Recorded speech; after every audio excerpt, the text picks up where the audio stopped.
folks, if you're going to be taking any pictures or videos, hold on tight to those cameras. The Harambe Reserve does not allow us to pick up anything that falls off the truck, so we can't stop. Now watch your legs, watch your arms again. We're going to close those doors. And most importantly, stay seated throughout the trip. Don't want to see anybody get hurt. All right, as they say in Africa, 20, let's go. See you in 2 weeks. Well, hello, 2 weeks, that's right. Well, hello, everybody. My name's Brian, and I'll be your guide for this photo safari through the Harambe Reserve today. Now, if you look above your head, you'll see an animal spotting guide. It'll help you identify some of the animals we'll see out there today. Now, we won't see them all, but we usually get pretty lucky. Now, the Harambe Reserve was established in 1971 to help protect the local wildlife. It's done a great job. The animals have gotten very friendly and familiar with us, which is good for us, but bad for them. Makes them more susceptible to poaching and illegal hunting. Now, there's over 800 square miles out there, and we have wardens patrolling the area.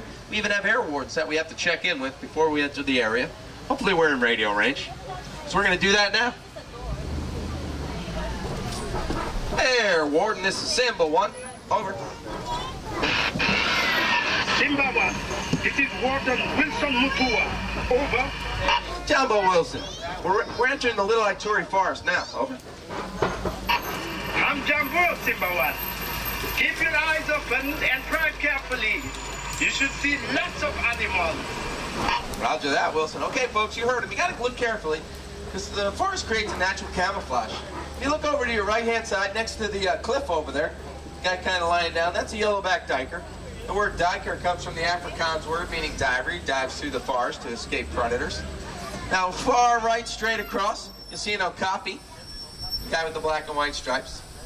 Now, a lot of people think he's related to the zebra, but he's actually related to the giraffe.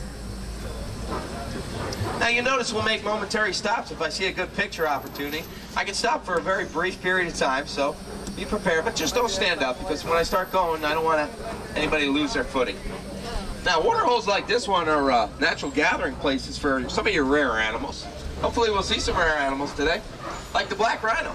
Black rhino's been hunted to nearly extinction. There's only about 4,200 of them left in Africa. As big as reserves are, as ours is, with all the wardens we have, we can't protect them 100% from poachers and illegal hunting. Yeah, there's a black rhino tucked away way back over there. I'll take a momentary stop. That guy can run 35 miles an hour, and his skin is an inch thick. He heard me. Now, right to the left right here, the black and white birds, those are saddle-billed storks, the tallest storks in Africa. They can reach about 5 feet. Wingspan's about 6 to 8 feet.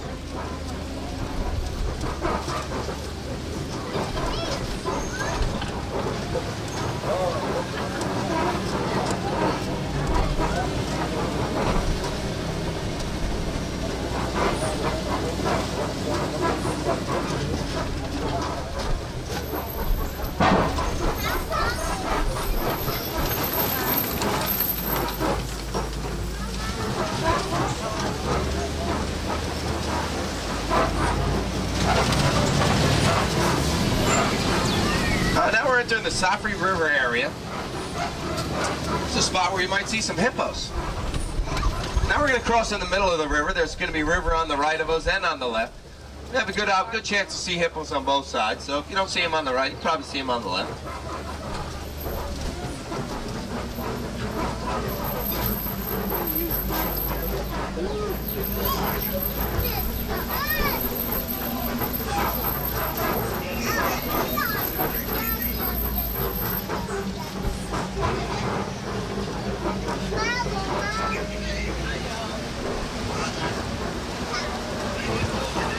Oh, there's a bunch on the left up here.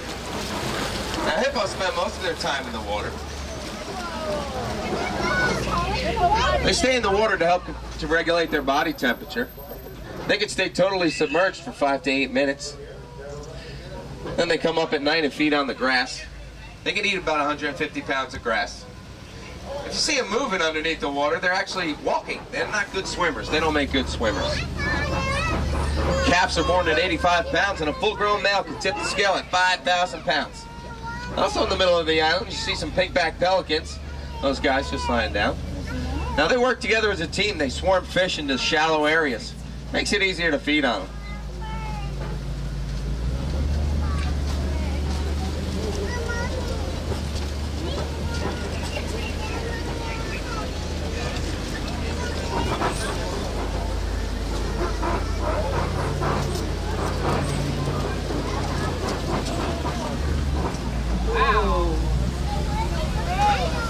a rickety old bridge.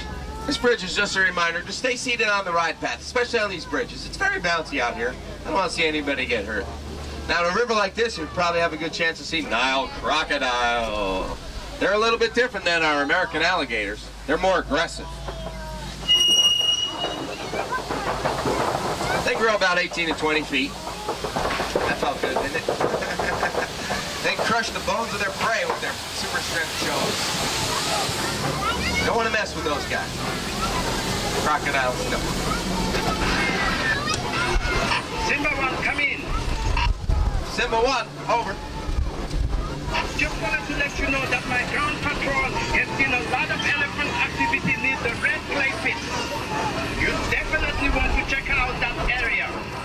Red clay pits, roger that, Wilson. We'll head over there in a little bit. Over. It's nice to have an eye in the sky pointing us in the right direction. Now we're going to switch from a forest area to a different ecosystem, see different wildlife. Speaking of different, this upside-down looking tree to the right here is a baobab tree. It goes leafless for about 9 months out of the year, and it can store water in its massive trunk. Helps it make it through the dry season.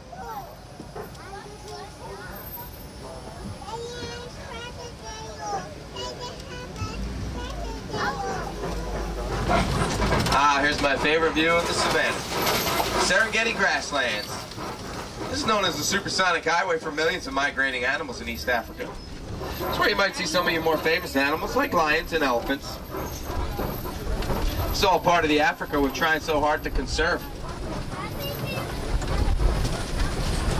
As I come around this turn, if you look to the right, kind of in those down trees, see some big guys. Those are sable antelopes with the big curved horns. Those horns can grow about 50, 60 inches. They're the emblem of the Harambe Reserve. See a picture of the Harambe Reserve, you'll see a sable antelope. Now, the landscape around here gets its unique look from the animals that live here. Elephants are like bulldozers, knocking down trees, creating more room for grass to grow. Giraffes are like pruners, eating the leaves underneath the trees, letting in more sunlight. Antelope and zebra are kind of like lawnmowers, eating the grass, keeping that at a good height.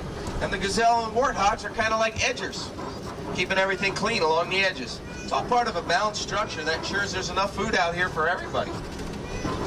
Now, if you look on both sides of the truck up here, you might see some cone-like structures. Those are termite mounds. Now, they form those mounds using dirt and saliva, and then they get hard as cement. And elephants will use them as a natural scratching post. They'll rub their tusks on them. When they get worn down, kind of like this one in the middle right here. Looks like a rock, but that's a, right to the right. That's a old termite mound, worn down. Antelopes will stand on top of that, keep their eye out for prey, for predators. Not a lot goes to waste out here.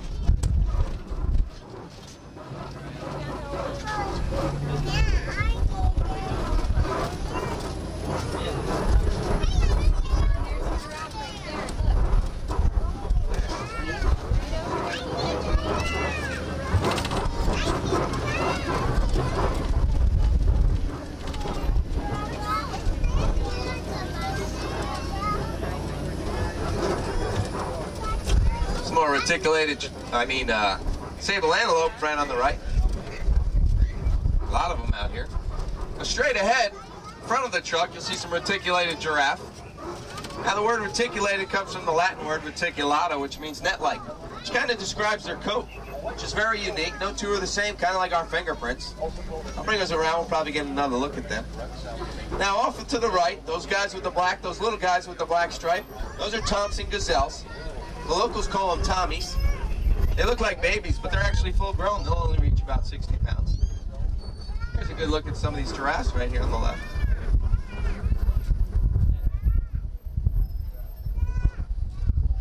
Giraffes are the tallest animals in Africa. Reach about 18 to 20 feet. The calves are born 6 feet standing. They can stand immediately.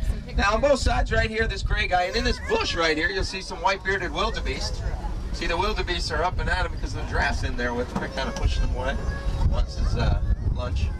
Now, the wildebeest are among the largest migrating animal in Africa. About 1.5 million of them.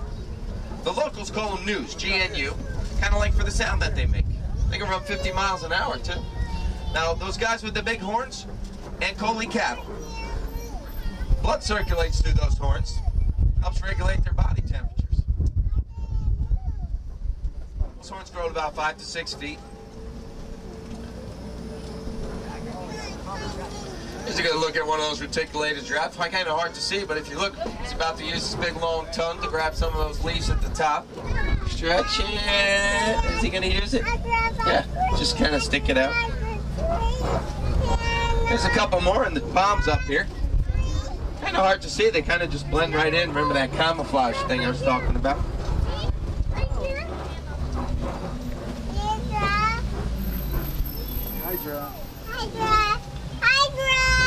They're gorgeous, aren't they?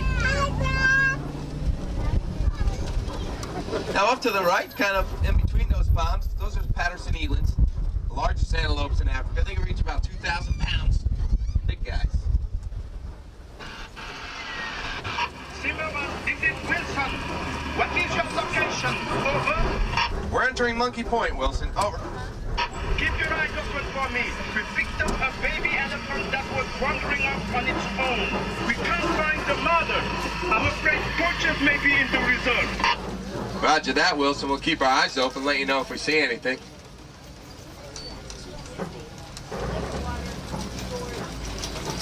All right, folks, as we come around here, if you look to the left, right up in the rocks, that's Monkey Point. Usually you see some mandrills up there, largest monkey in Africa. They can reach about 100 pounds. Let's see if I see any back there for you. Very hard to see. They usually hide in the bushes. Yeah, I'm not seeing any. Well, you know, you could usually pick up a local radio station here. Let me give that a try.